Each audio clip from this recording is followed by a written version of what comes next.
Internet friend, it's me, Bradley G, here in Minneapolis, Minnesota. Welcome to Synergy Cafe, and I've got a friend on that just got done interviewing me. He's a host and podcaster as well, and his name is Ernest Wood, but that's not his domain name. It actually goes by formally the ErnestWood.com. He's in our official digital green room right now, having some of our digital hors d'oeuvres. Very high class, low cal. So if you want to hang tight, I'll go get him. I'll be right back.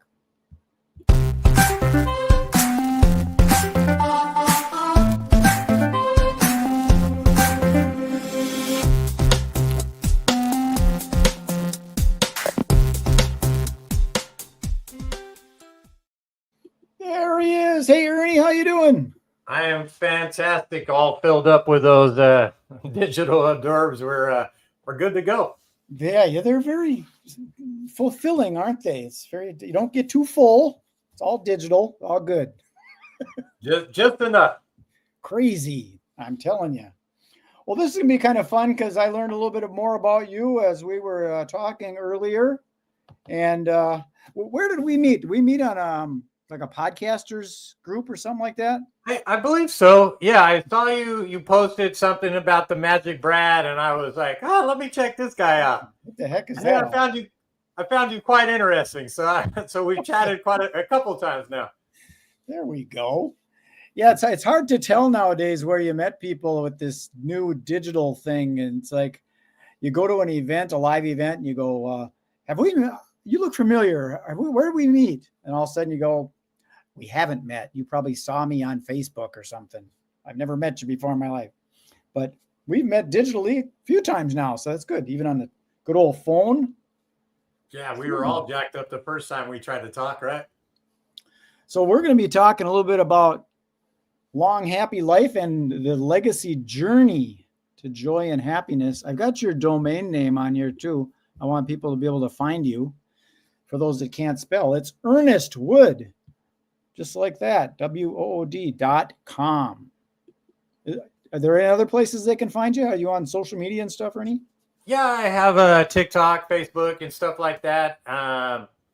Actually, on the ErnestWood.com, you can download a free copy of my book. And I'm on Amazon. And if you buy the book, all my profits, I don't keep any profits from my book. Right now, they're going to help this little dude with leukemia. I met him over in Hawaii. He's a fantastic little kid. The book is called Asshole to Awesome, A Journey to Joy and Happiness. Well, that's two sides of a coin, isn't it? That was me, though. I woke up, not just one morning. I knew for quite a while, I just didn't like the guy I became. There was a lot of little baggage that I was carrying along. And I kept trying to do all the self-improvement stuff, like what every self-improvement book out there says to do, write your goals, do all that stuff. But what I came to find out that I didn't know where I was starting from, so I never really got to the right place. It's almost like when you think about people on a diet, right? They go on a diet and they're fantastic for 3 to 4 weeks. And then all of a sudden they fall back to the person they were, the habits that they had. Yeah. And then they weigh 5 pounds more than they were when they started the diet. So I was doing the same thing. I was trying to fix everything by whatever fad that was out there, not knowing exactly what I needed to fix to get to the right spot. And I would end up being the same jackass that I was 3 weeks ago or a month ago. Yeah, that's an interesting thing because it ends up being some very minute little thing that you just need a little switch you got to flip that changes everything. I had a situation with, I came from sort of an alcoholic family where mom and dad would go to the bar at night and leave the kid at home. And that seems like no big deal, the kid's fine, right? But to a little child, that could be very, very traumatic. And then as you get older, that's behind you. It's not that big a deal, but there's something that's there. And I noticed it with my wife, she'd go out with the girls. And I thought, why are you going out? How come, what about me? I didn't realize that was tied together until I realized it was tied together. And then I went out to the cemetery plot because both mom and dad are dead. And I asked for forgiveness and I forgave them. And we had a conversation with God, and there's no problem anymore. But I would never know unless I could dig into that. And that sounds like what you're talking about here. It's exactly what I had to do. I had a, man, it's crazy. We did almost the same exact thing, just in a different way, right? I had a time thing because when I was growing up, my dad left, and then he would say he was going to come visit, and then he would not show up for hours or days and stuff. So me and my brother, we would sit by the window waiting for our dad to show up, and he would never show up. And we both had this time issue, man. If somebody was more than like 10 minutes late, we would freak out. Like, it would just be like overboard for, being 10 minutes late. But I never knew why I did it until one of the times we started chatting, and yeah, dude, it was a trigger, right? That was our trigger. Somebody being late brought us back to the time that our dad was going to pick us up and never show up. So I still find being late disrespectful, and I don't think anybody should be late, but shit happens, right? Or crap happens. Yeah. And now I kind of just don't let it bother me. So yeah, I just kept picking up those little triggers. Every time that something set me off, I would go back and start reflecting and see if I could find why possibly it was there. Well, that's where I think you have to get to that place, because like in my situation as a little kid, maybe I heard some sounds and I was scared, really scared. But as you get older and you forget about it, you don't realize that you were really scared. So when the lady friend goes out with the girls and they abandon me, I'm getting that feeling of being really scared. This is going to be bad, but you don't notice it. Like in your situation, you probably don't trust people. They say they're going to do it, but they don't show up. Yeah. You got to deal with those things and realize that everybody's not the same. Give them a second chance. Dude, it's so, and then forgiveness, right? I grew up there wasn't a whole lot of forgiveness in our world. Like in my life, everybody kind of held grudges for every freaking thing. And so that was one of the things that I really, really had to learn was forgiveness. And it all started with me forgiving me first for the stupid shit that I did, because I couldn't forgive myself. Like there's some things in my past that I still every once in a while I'm like, damn, man. But I forgave myself for him. Then I was able to forgive my dad and then forgive my mom. And, it's not always easy, because there's so many people my mom went to her grave not forgiving. And I think it's probably partially what killed her. Well, on that's what happened with both my mom and dad, both passed. So part of my head was thinking, I can't ask for forgiveness. They're not around. That was my little excuse. But you can go into, whether you believe as the eternal spirit or whatever, just pretend, just to get rid of it. So you're not carrying. Why are you carrying everybody's baggage around? And see, I always called it a backpack with my rocks and shit. That was the way I described it. And it was such a relief to be able to pull that backpack off. That was where I found, I don't know, freedom, happiness, by releasing it, man. Try to walk around carrying an extra 50 pounds or 100 pounds. And by the end of the day, you're pretty worn out. And that's kind of what that feels like when you're carrying around grudge, hatred, whatever it is that you're carrying around. And you're kind of happy to let that go. Most definitely. Oh my God, I can move a lot faster. So are those one of those situations that got you into what you're doing now, both writing the book and doing the podcast? So I kind of, like I said, I just didn't like the guy that I saw in the mirror. And then I figured out ways of, I call it unknotting them. Because I feel like they all felt like little knots inside of me. But I started working those out and figuring out ways to untie those and get them loosened up. And it was, it started with forgiveness, empathy, and then gratitude. having gratitude for everything. I think we talked about it earlier. Even when you stub your toe, it's still about having gratitude. At least you have the freaking toe to stub, right? That's right.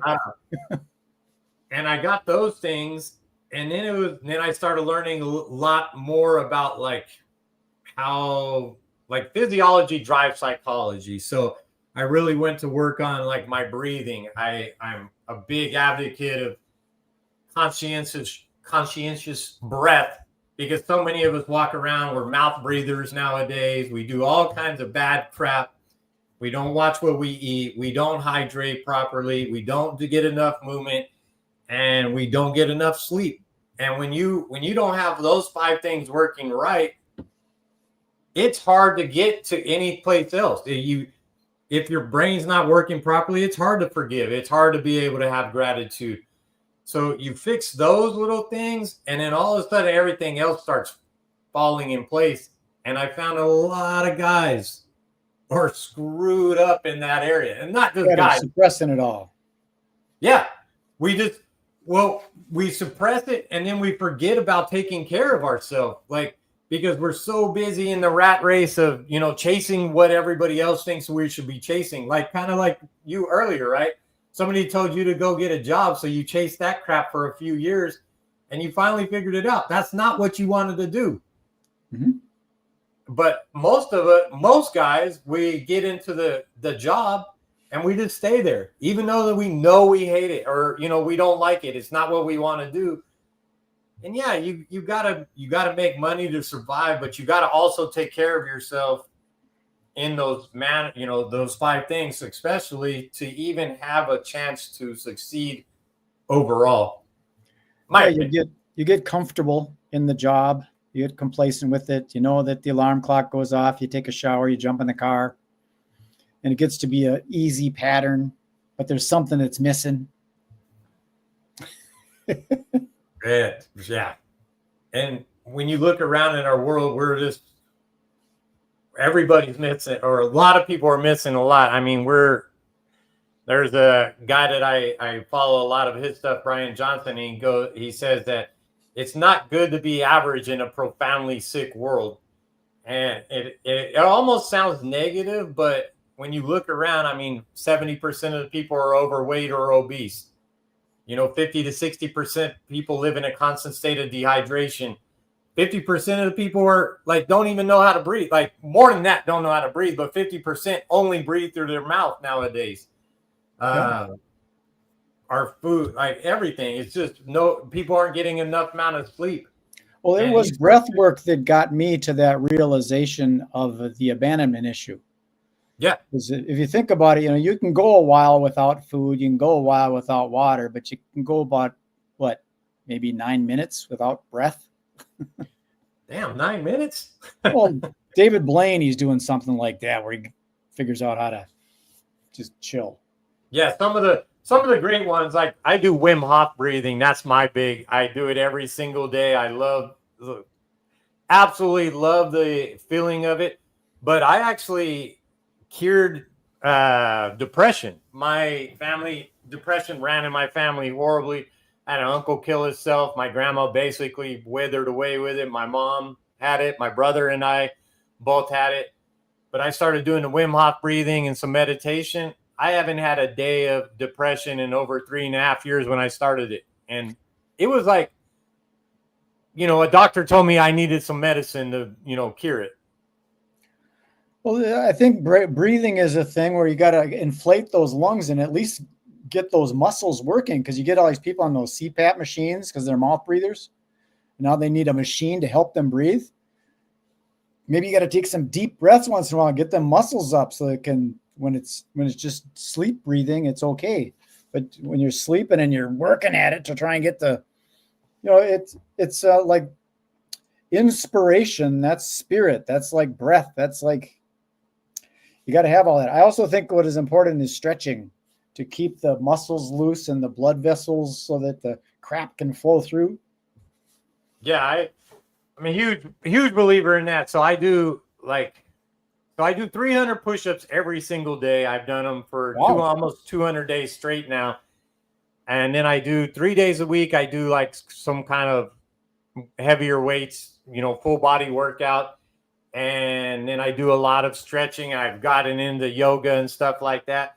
But at 51 years old, like I'm probably in some of the best shape I've ever been in. Like physically, my joints feel good. Everything feels great. Like I even have a little six pack for a 51-year-old, which, not too many people can say that.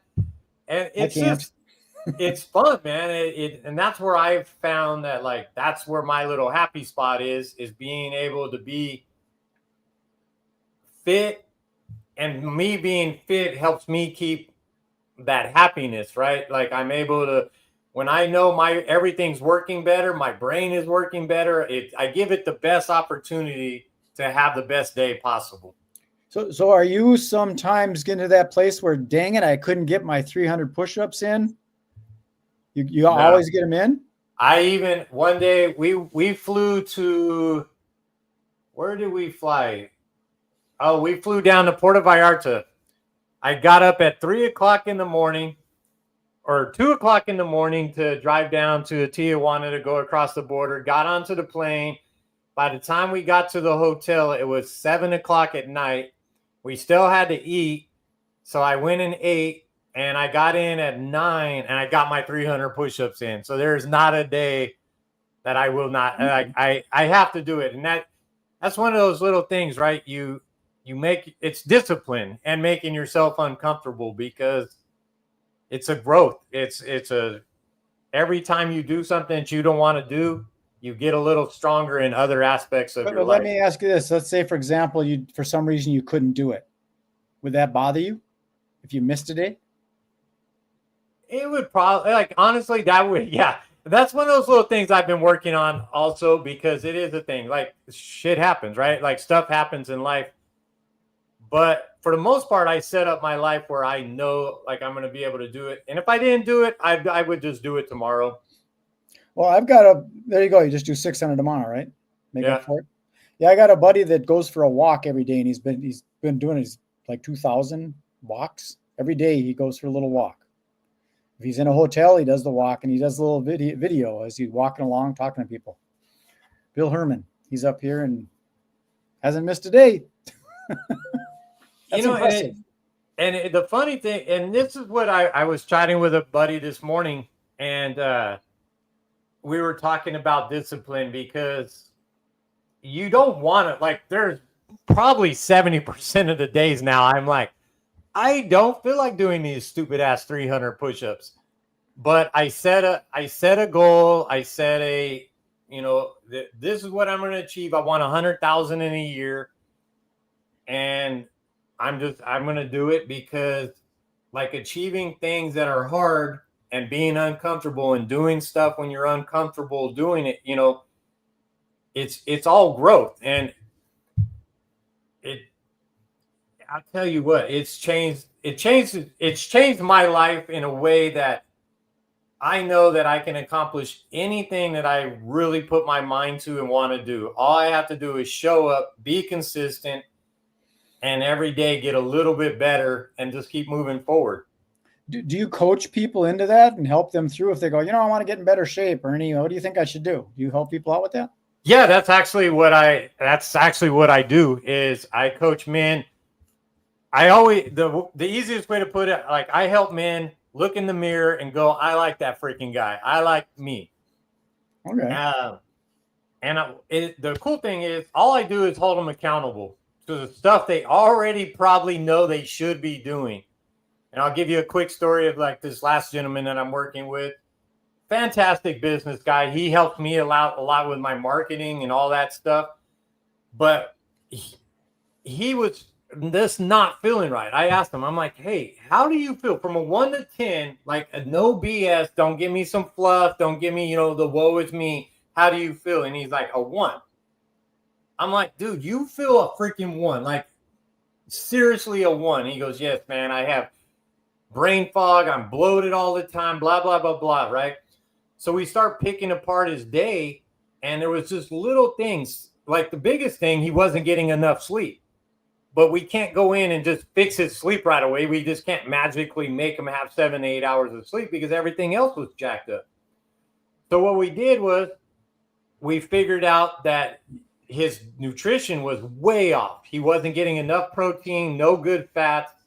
And so we fixed that. We opened up a 13 to 16 hour fast window on water with Celtic sea salt or like the Baja Gold salt. I'm going to try to get an affiliate. We talked about that earlier with that. But, and so we properly hydrated him, got his protein dialed in, opened up the fasting window. And now all of a sudden, like we did that, right? The first week. The next week, we started adding some movement where he did push-ups and some body squats. We got him on his walks. Third week, and then we started paying attention to his breath. Now he does some breath work every single day. So in 3 weeks, he went from a 1, and then yesterday he just told me he was a solid 5. Wow. So you kind of went from the difficult stuff and said, heck with that. We'll just start with the simpler stuff. That's the way you have to do it. And that's part of what the magic of like what I've learned is, because everybody always goes and reads those books and go, hey, I'm going to set this fantastic goal, but we're jacked up everywhere else. Dude, you're not going to get to that goal because you got to fix the little things. And that's where like I found the magic happened was, see, I'm using magic there, but was fixing those little things. And once you get those fixed and your body's working properly and you get enough sleep, now all of a sudden you don't have the brain fog. You can focus more. And then when you're focusing more, now you can communicate better because you're not the grumpy ass, that just got up and you're pissed off in life and you have to have your cup of coffee. I haven't had a thing of caffeine in like 25 years. So like that's little pickup. Like, yeah. I saw a guy who was a coach. I don't know if he's on Joe Rogan or whatever, but he said that what you do is I just ask people, every day I want you to do 1 push-up. Just do 1. And then you get down there, you do 1 push-up and you think, that's kind of dumb. Why don't I do a couple more? Then all of a sudden you're at 5 push-ups. That's kind of simple. Why don't I do 10? Okay, I'll do 10. Work your way up instead of trying to go, I'm going for 100 every day. No. See, I do. I do the same thing with even with myself. Like when I go out in the yard, I try to pick 1 weed every time I go out in the yard.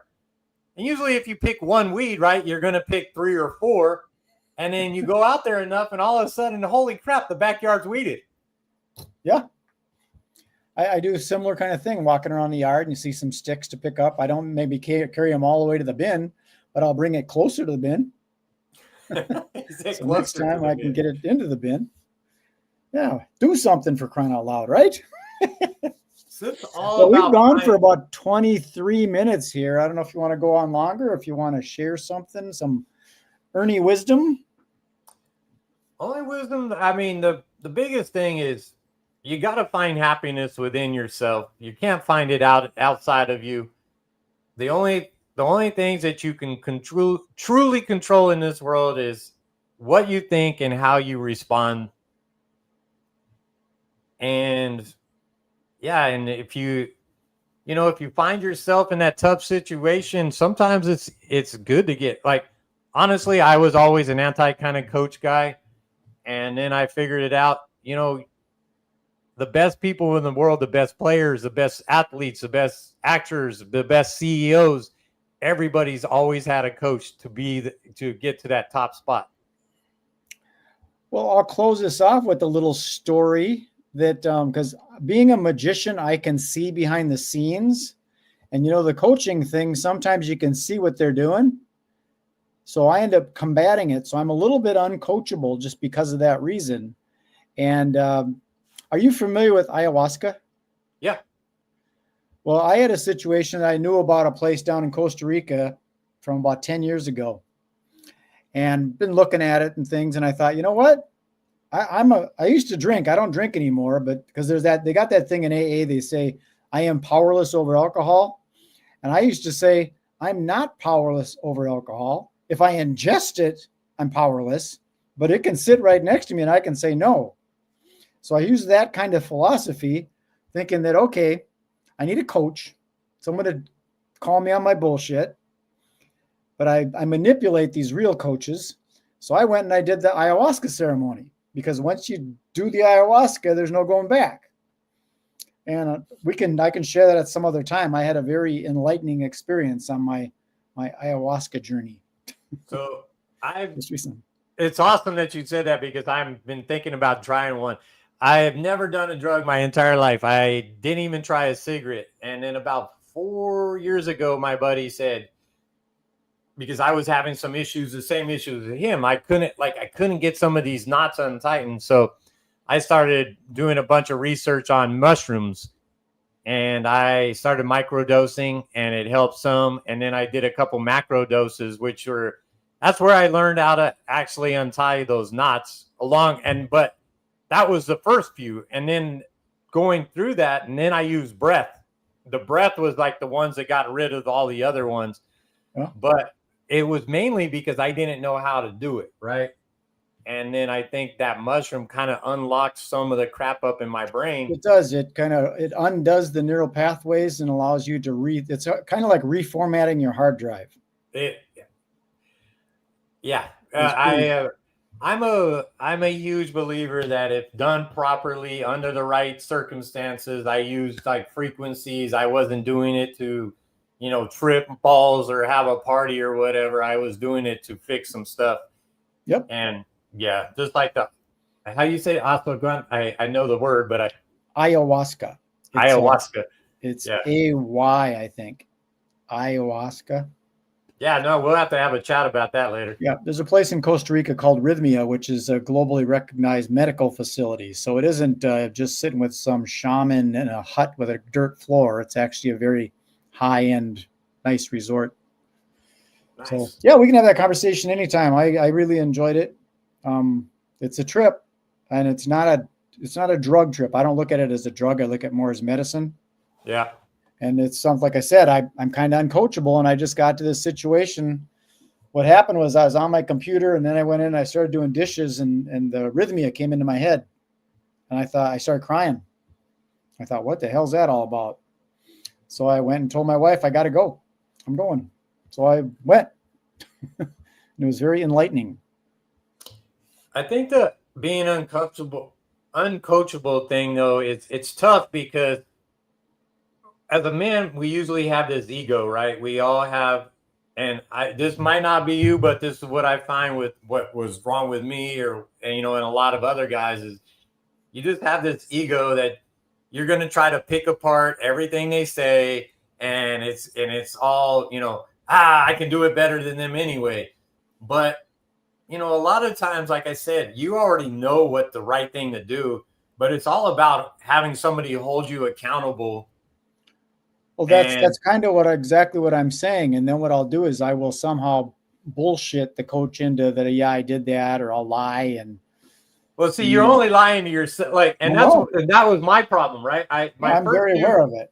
That's why I decided I would just turn it over to Mother Ayahuasca, and it's like there's no going back now. I had a couple of people that were doing the same thing. Like when I first started working with them. Oh yeah, I did all that. And then next time I see him, you can tell if somebody's not doing the shit right. And I was like, dude, and that's when I stopped doing it for like free. I was like, because when people pay, got to have something invested in it. Yeah, they got skin in the game.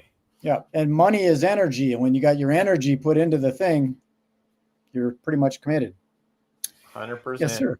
Well, Ernie, I'm going to sign this bad boy off. We've gone for 28 minutes. Holy crap. All right, man. If you want to go into the green room, and they switched over the hors d'oeuvres. I got a little AI robot comes in there with new stuff. So you can help yourself with that. If you got to go, that's fine. Other than that, I'll come and talk to you a little bit before we head out. So I appreciate you taking the time. Thank you, buddy.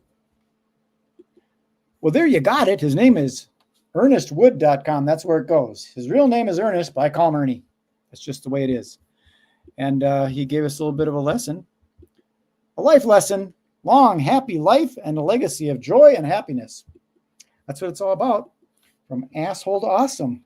The book is on Amazon. Okay, peace, love, and happiness. Enjoy the rest of your day. Be good, be kind, be nice. Did I say be nice? Be nice. Peace. Whoops. I almost screwed up there. Sorry.